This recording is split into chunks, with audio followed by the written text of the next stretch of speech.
السلام علیکم۔ آج ایک اچھی خبر آئی پاکستان سے، کفر ٹوٹا خدا خدا کر کے، اور بالآخر جو بڑی فرسٹریشن تھی کہ جو ٹرکش سلیبریٹی اینگن الطان کو چیٹ کرنے والا فراڈیا کاشف ضمیر جو ہے وہ بالآخر گرفتار کر لیا گیا۔ تو یہ ایک بڑی خبر ہے، اور میں سمجھتا ہوں کہ اس سے کم از کم ہم جو یہاں پر فیس کرتے ہیں لوگوں کو، ان کا کم از کم ہمیں کوئی بہتری آئے گی، ہم انہیں کوئی بہتر طریقے سے فیس کر سکیں گے۔ اور میں آپ کو بتاؤں کہ یہ بڑے عرصے سے، جب سے یہ دسمبر سے یہ واقعہ ہوا، فیب تک بہت ساری کانسپیرنسی تھیری سامنے آئی، اور کاشف ضمیر جو وہ مظلوم بنتا رہا اور معصوم بنتا رہا۔ لیکن آپ کو یاد ہوگا کہ میں نے دسمبر میں ہی کہا تھا کہ اس نے اینگن الطان کے ساتھ فراڈ کیا ہے۔ جو اینگن الطان کے ساتھ فراڈ کرنے والا فراڈیا کاشف ضمیر حسین، وہ اس چالاکی کے ساتھ پاکستانی میڈیا سے نکل گیا کہ اس کو بالکل اس پر کوئی بھی اس بات کا اثر نہیں ہوا کہ اس نے ملکی لیول پر اتنا بڑا فراڈ کیا۔ اس نے پاکستان کو بدنام کرنے کی کوئی کسر نہیں چھوڑی، اور اس نے اینگن الطان کے ساتھ اتنا بڑا فراڈ کیا جو ایک ملک کے جو اداکار ہے اس کے دوسرے ملک کے ایک بزنس مین کی طرف سے ایک اتنا برا امیج کیا جس سے پاکستان کی عوام اور حکومت کا چہرہ مسخ ہوا۔ اب وہ فراڈ جو ہے وہ چھپ نہیں سکتا تھا، اور بالآخر ہوا کیسے؟ یہ جو 6 دفعات لگی ہیں لاہور میں کاشف ضمیر پر،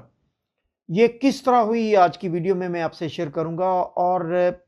سب سے بڑی بات یہ ہے کہ چلیں کم از کم یہاں پر جو لوگ ہم سے پوچھتے تھے کہ کیا بنا، وہ آپ نے تو بہت زیادہ میڈیا اور سوشل میڈیا پر پروموٹ کیا اس کیس کو، اور اینگن الطان کو جو فراڈ کرنے والا جو ہے پاکستانی آج تک گرفتار نہیں ہو سکا۔ تو لوگ ہم سے پوچھا کرتے تھے، بلکہ مجھے لگ رہا تھا کہ شاید تنزیہ طور پر پوچھنے لگ گئے کہ پاکستان کا جو قانون ہے کیا واقعی وہ فراڈیوں کو پروٹیکشن دیتا ہے؟ تو ہمارے لیے بڑا مشکل تھا کم از کم یہاں پر فیس کرنا، اور بالآخر چلیں گرفتار ہو گیا، اب کیس چلے گا۔ اور یہ گرفتار کس طرح ہوا، یہ گرفتار میں آپ کو پوری تفصیل بتاؤں گا گرفتار کس طرح ہوا۔ اور میں آپ کو اس ویڈیو میں یہ بھی بتانے جا رہا ہوں کہ جو ٹرکی ہے وہ جو کرنٹین کی پالیسی ہے، جو 14 دن کرنٹین کرتے ہیں پاکستان سے آنے والے پیسنجرز کو جو یہاں وزٹرز ہیں، تو ان کی پالیسی بھی باوثوق ذرائع سے مجھے پتہ چلا ہے کہ ریوائز ہونے والی ہے، وہ بھی میں آپ کو بتاؤں گا آج کی ویڈیو میں۔ اور پہلے ہم بات کر لیں کہ یہ کاشف ضمیر گرفتار کس طرح ہوا۔ یہ کاشف ضمیر گرفتار اس طرح ہوا کہ جو بلال پاشا ہیں قونصلیٹ جنرل استنبول جو ہے پاکستان کے، وہ انہوں نے بڑی کاوشیں کی۔ ان کو اینگن الطان نے خود آ کے درخواست دی، اس سارے واقعے کو تحریری طور پر بیان کیا، اور ان کو یہ استدعا کی کہ وہ پاکستانی اعلیٰ حکام سے رابطہ کر کے اس فراڈیے کا یہ جو سلسلہ ہے یہ اسے گرفتار کیا جائے، اور اس طرح کے فراڈ سے باقی لوگوں کو بچایا جائے۔ اور جس طرح اس نے ان کو سیلیبریٹی کو جس طرح بیچا پاکستان بلوا کے، جس طرح لوگوں سے پیسے انٹے، وہ سارا FIR میں متن یہ آپ کو نظر آ رہا ہے ونڈو میں آپ کو چلا رہا ہوں کہ اس میں یہ سب شامل ہے کہ اس نے کس طرح ان کے ساتھ یہ ایگریمنٹ، جھوٹا ایگریمنٹ کر کے انہیں بلوایا وہاں پر اپنے دادا ابو کو ملوانے کے لیے۔ لیکن اس میں اس ساری جو کہانی ہے، اس کا مرکزی کردار جو ہے وہ ڈاکٹر فرقان تھے، جن کے توسط سے چودھری سرور گورنر پنجاب اور یوسف رضا گیلانی صاحب کا وزیر اعظم پاکستان، انہوں نے انہیں یہ ریکویسٹ کی تھی کہ اس ہمارے برخوردار کو اینگن الطان تک رسائی دیں، اور ان کے ساتھ کوئی معاہدہ کرنے کے لیے یہ آ رہا ہے تو اس کو ویزا بھی دلوائیں، اور اس کو وہاں پر اس کی میٹنگ بھی کروائیں۔ تو ڈاکٹر فرقان جو ہے وہ جب یہ سارا معاملہ خراب ہوا تو ڈاکٹر فرقان جو ہے وہ دونوں سائڈ سے وہ مورد الزام ٹھہرائے گئے۔ اینگن الطان ڈیفینیٹلی یہ سوچتا ہوگا، بلکہ ممکن ہے اس نے بہت زیادہ اسی کو اہمیت دی ہوگی اس بات کو کہ ڈاکٹر فرقان نے ایک ایسے بندے سے ملوا دیا جو ایک فراڈیا تھا، اور اسے تو نہیں پتا چودھری سرور کا، اسے نہیں پتا یوسف رضا گیلانی کا، اس نے تو ڈاکٹر فرقان کے کہنے پر اس سے ملاقات کی اور اسے ایگریمنٹ کا اعادہ کیا۔ اب وہ یقیناً وہ یہ اینگن الطان سوچتا ہوگا کہ ڈاکٹر فرقان نے شاید اس کے ساتھ ڈیلیبریٹلی ایک فراڈیے کو ملوایا اور اس کو جو ہے نا دھوکہ اس کے ساتھ ہوا، اور اس نے پوری پاکستانی قوم کے بارے میں جو کانسیپٹ بنایا ہوگا اپنے مائنڈ میں وہ ایک الگ کہانی ہے، اور ہم سب وہ یہاں پر فیس کرتے رہے اور ان لوگوں سے ملنے سے اجتناب کرتے رہے، کیونکہ معاملہ اس طرح کا تھا کہ فراڈ ہوا بھی تھا اور پاکستانی حکام کوئی ایکشن بھی نہیں لے رہے تھے، اور 6 ماہ بعد جا کے 7 ماہ بعد جا کے اس پر کوئی ایکشن ہوا ہے۔ بلال پاشا صاحب جو ہیں انہوں نے اس کمپلینٹ کے بعد انہوں نے پاکستانی حکام کو، عمران خان کو اور وزارت داخلہ کو واضح طور پر خط لکھا، اور انہوں نے یہ سارے حقائق بیان کیے، اور ساتھ جو ایگریمنٹ کی کاپی اور چیک کی کاپی اور جتنے بھی چیزیں تھیں، جو چیٹ تھی اینگن الطان کے ساتھ کاشف ضمیر کی یا ڈاکٹر فرقان کے ساتھ کاشف ضمیر کی، وہ لگائی گئی ساتھ اس کی اسکرین شاٹس لے کے، کہ یہ ہے اصل وہ حقائق اور ثبوت جس کی بنیاد پر ہم یہ چاہتے ہیں کہ اس فراڈیوں کا اس کو منطقی انجام تک پہنچانا چاہیے۔ تو ہوا یہ کہ انہوں نے جب رابطہ کیا تو اتنا لمبا عرصہ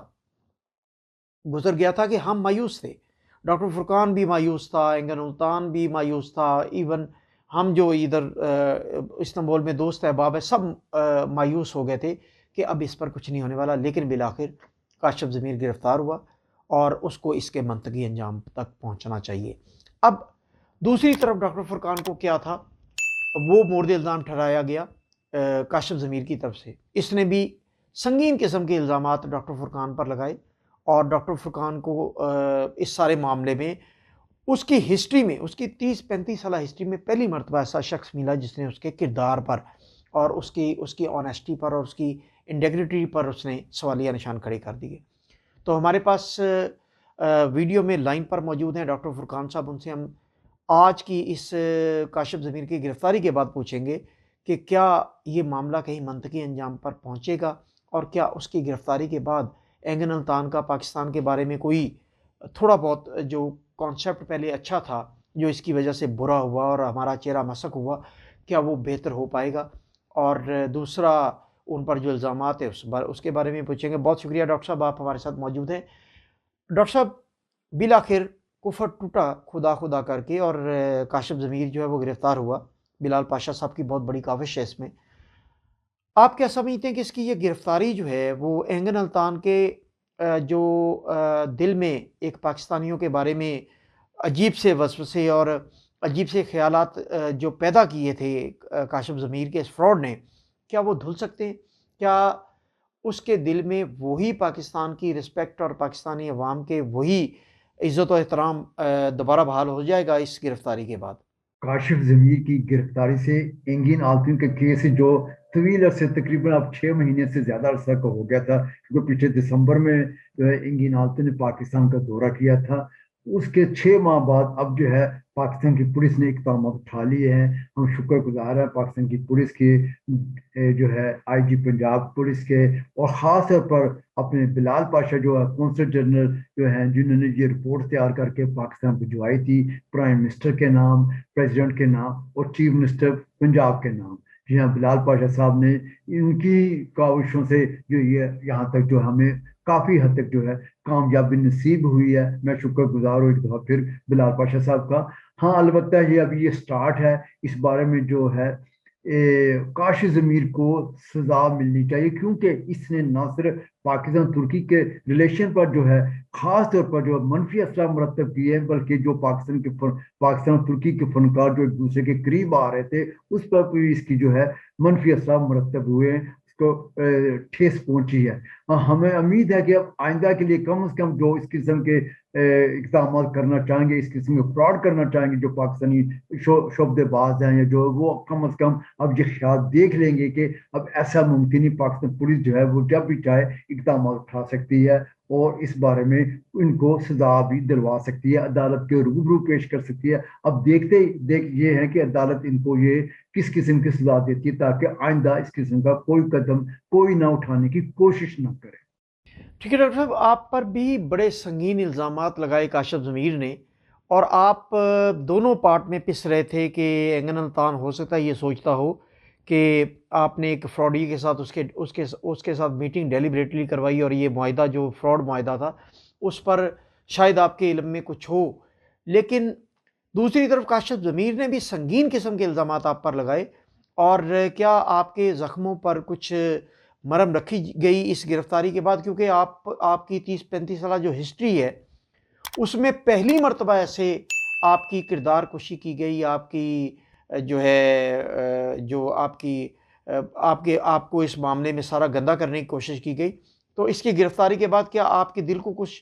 سکون ملا ہے؟ آپ کا دل جل رہا تھا کہ آپ کو کس طرح اس میں ملائن کیا گیا اور کس طرح آپ کو خراب کرنے کی کوشش کی گئی؟ ایکچولی دیکھا جائے تو کاشف زمین نے سب سے زیادہ اگر نقصان کسی کو پہنچایا تو ایک تو انگن عالتن کو پہنچایا ہے، جو ہے ایک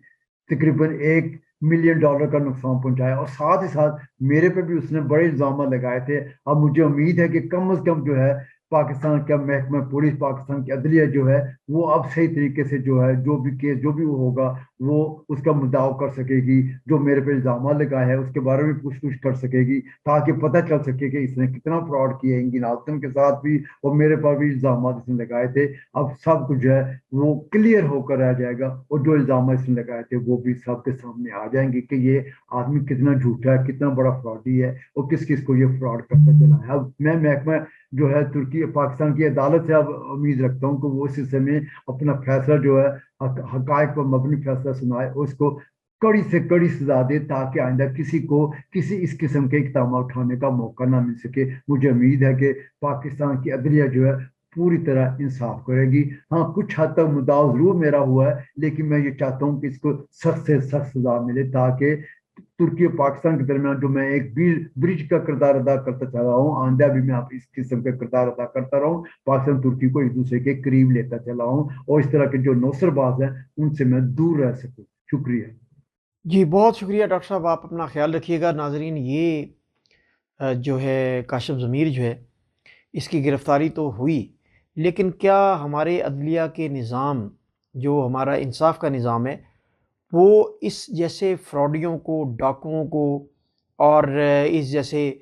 ہینیس کرائم کرنے والے اور ملک کا چہرہ مسخ کرنے والے افراد کو منطقی انجام تک پہنچانے کے لیے کاریگر ہے اور مؤثر ہے ہمارا قانون اور انصاف کا نظام؟ یہ ایک بہت بڑا سوالیہ نشان ہے۔ ہماری عدلیہ کے نظام کے علاوہ ہماری بدقسمتی دیکھیں کہ جو ہماری عوام سے لے کے ہمارا سوشل میڈیا، ہمارا میڈیا جو ہے وہ کاشف ضمیر جیسے لوگوں کو ہیرو بنا کے پیش کرتا ہے، اور اس کے متعدد انٹرویو لیے گیا، اس نے جھوٹ پہ جھوٹ بولا، اور حتیٰ کہ جو میں نے دسمبر میں اس کے فراڈ کو عیاں کیا اینگن التان کے ساتھ، اس کو بھی غلط کہا گیا، اور میرے میڈیا کے دوست غلط کہتے رہے کہ آپ نے یہ غلط کہہ رہے ہیں، لیکن آج 8 ماہ بعد بالآخر وہ اسی کیس میں گرفتار ہوا، اور 6 دفعات لگائی گئیں جو ناقابل ضمانت ہیں کاشف ضمیر پر۔ اور ہماری عوام، ہمارا سوشل میڈیا، ہمارا میڈیا، میں ان سے درخواست کرتا ہوں کہ خدا کے لیے ٹک ٹاکر ہو یا کوئی جرنلسٹ ہو یا کوئی سوشل میڈیا ایکٹیوسٹ، ان سب کو ہیرو بنانا چھوڑ دیں، اور جو حقائق ہیں ان کو دیکھیں، اور جو کریمنل لوگ ہیں، کرپٹ لوگ ہیں، یا فراڈیے لوگ ہیں، یا ڈاکو ہیں، ہماری بدقسمتی ہمارے ملک میں ڈاکوؤں کو بھی ہم ہیرو بناتے ہیں، ان کی گاڑیوں پر ہم پھول پھینکتے ہیں، پتہ ہے کہ انہوں نے ڈاکے مارے اربوں خربوں کے، اس کے باوجود ہم ان کی گاڑیوں پر پھول پھینک رہے ہوتے ہیں، ڈھول کی تاپ پر دھمال ڈال رہے ہوتے ہیں ان کی گاڑیوں کے سامنے۔ تو یہ بدقسمتی ہمارے معاشرے میں، یہ بدقسمتی ختم ہونی چاہیے، اور اس طرح کے فراڈیوں کو قانون کے کٹہرے میں کھڑا ہونا چاہیے، نہ کہ عوام کے پھولوں کی پتیاں ان پر نشاور ہونی چاہیے۔ اب میں ویڈیو کے آخر میں آپ سے شیئر کروں کہ باوثوق ذرائع سے مجھے یہ خبر ملی ہے کہ 25 تاریخ کے بعد، 25 جون کے بعد جو کرنٹین پالیسی ہے 14 دن کا، پاکستان سے جو وزٹرز آتے ہیں ان کو کرنٹینہ کیا جا رہا ہے، تو وہ 25 تاریخ تک یا اس کے بعد، آلموسٹ 25 تاریخ کا مجھے ذرائع نے بتایا ہے کہ وہ ختم کر دیا جائے گا، اور نارمل روٹین جو ہے فلائٹس کی وہ بحال کر دی جائے گی۔ اور یہ ایک بڑی خبر ہے ان لوگوں کے لیے جو انتظار کر رہے ہیں، جن کے ویزے لگے ہوئے، جو ٹرکی آنا چاہتے ہیں، استنبول آنا چاہتے ہیں، لیکن وہ آ نہیں پا رہے، تو وہ 25 تاریخ تک تھوڑا سا اور صبر کر لیں، ان کو یہ کرنٹین کی پالیسی ریوائز ہو جائے گی۔ اب ویڈیو کے آخر میں میں آپ سے ریکویسٹ کرتا ہوں کہ اگر آپ کے ذہن میں کوئی سوال ہے، یا آپ چاہتے ہیں کہ میں انفارمیشن کے حوالے سے، ٹرکی کے حوالے سے، پراپرٹی کے حوالے سے، یا یہاں پر جو پروسیس ہے، سٹیزنشپ کا پروسیس ہے، ریزیڈنٹ پرمٹ ہے، کوئی جو ورک پرمٹ ہے، کمپنی اوپننگ کا، کوئی بھی آپ معلومات چاہتے ہیں تو آپ مجھے ان باکس میں میری ویڈیو میں آپ مجھے میسج کر کے گائیڈ کر سکتے ہیں کہ میں اس پر ویڈیو بناؤں. تو میں اگر وہ ٹاپک واقعی امپورٹنٹ ہوا اور انفارمیشن چاہیے ہوں گی، درکار ہوں گی، تو میں اس پر ضرور بھرپور ریسرچ کر کے وہ بھی ویڈیو بناؤں گا. اپنا خیال رکھیے اور میرا چینل ضرور سبسکرائب کیجئے. اللہ حافظ.